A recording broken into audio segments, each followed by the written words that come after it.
এরপরে আমি আর দু একটা পয়েন্ট নোট করেছি, বলে শেষ করে দিচ্ছি যে এটা স্পেশালি আমি আমাদের ওই সব দিনই বোনদেরকে বলতে চাচ্ছি যে বোনেরা এখনও বিয়ে শাদী করেন নাই।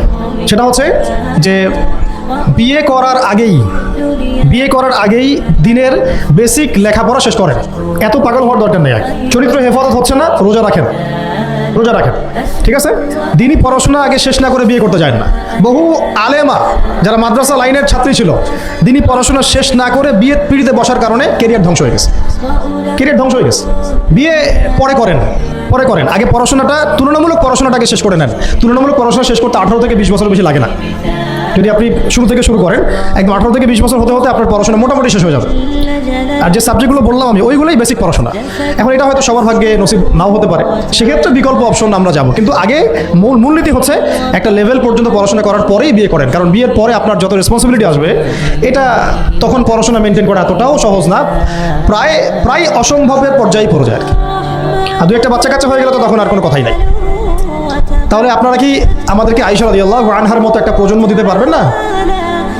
যদি এটা আপনাদের উদ্দেশ্য হয়, সেক্ষেত্রে কি পড়াশোনা শুরু থেকে করা উচিত না? এখন এই সুযোগটা আমাদের সব বন্ধুদের সামনে হয়তো থাকে না, এই জন্য আমরা বললাম যে বিকল্প অপশনগুলোতে আপনারা দিন শেখার চেষ্টা করেন। আর এরপরে যখন বিয়ে করবেন, পড়াশোনা মোটামুটি শেষ হয়েছে, বিয়ে করবেন, এখন 18-20 বছর বয়স হয়ে গেছে, এখন আল্লাহর ওয়াস্তে দুনিয়াবি বিষয়কে সর্বোচ্চ অগ্রাধিকার দিয়েন না। আজীবন পস্তাবেন, এবং একবার পস্তানো শুরু করলে এই পস্তানো আজীবনও শেষ হবে। তখন মেইল করে মেসেজ করে কোনো লাভ হবে না, কারণ আপনি বিয়ের আগে দিনকে প্রাধান্য দেন নাই, বরং দুনিয়াকে প্রাধান্য দিয়েছিলেন। আপনি বিয়ের আগে দিনকে প্রাধান্য দেন নাই, বরং দুনিয়াকে প্রাধান্য দিয়েছেন।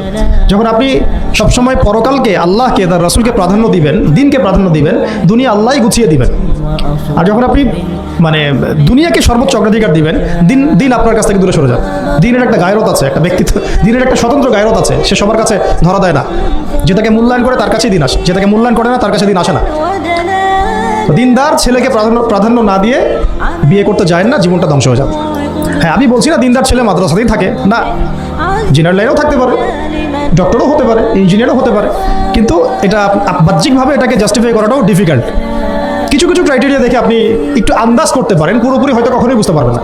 সেটা হচ্ছে দিনের প্রতি তার ফিকির কেমন, দিন নিয়ে তার কাজ কেমন, তার লাইফস্টাইল কেমন, তার পরিবার কেমন, কোন পরিবেশে সে বড় হয়ে উঠেছে, তার একাডেমিক্যাল সার্টিফিকেট কেমন, তারপরে তার দাওয়াতের মেহনতে অ্যাক্টিভিটিস আছে কিনা, বা ব্যবসা হালাল কিনা, বা চাকরিটা হালাল কিনা, নামাজ ঠিক আছে কিনা, তার মধ্যে সুন্নাহ আছে কিনা, এগুলো কিছু বাহ্যিক সাইন যেগুলো দেখে আমরা একটা আইডিয়া নিতে পারি। তারপরে বলবো যে এখানে 100% আপনি এনশিওর হতে পারবেন না।